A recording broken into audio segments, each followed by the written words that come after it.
Adegan rekayasa pelecehan seksual oleh Brigadir J alias Nofriansyah Yosua Huta Barat yang dituding melecehkan istri Ferdy Sambo Putri Chandrawati diceritakan Benny Ali kepada Hendra Kurniawan.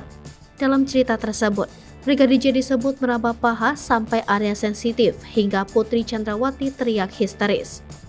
Hal ini tertuang dalam dakwaan Hendra selaku terdakwa kasus obstruction of justice terkait pembunuhan Yosua di Pengadilan Negeri Jakarta Selatan.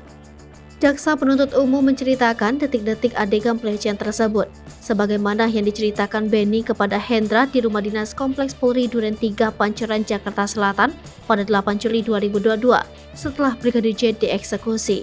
Dikarenakan teriakan histeris itu, Brigadir J disebut menodongkan senjata api kepada Putri sambil mencekik lehernya. Selanjutnya, Brigadir J memaksa Putri membuka kancing bajunya.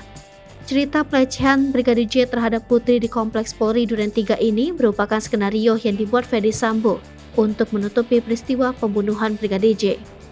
Kasus ini sempat ditangani Polres Metro Jakarta Selatan, diambil alih Polda Metro Jaya, hingga akhirnya dihentikan Bareskrim Polri karena tidak ditemukan adanya unsur pidana sebagaimana yang dilaporkan Putri. Setelah kebohongannya terungkap, Putri dan Ferdy Sambo akhirnya mengakui bahwa peristiwa pelecehan tersebut terjadi di Magelang, Jawa Tengah.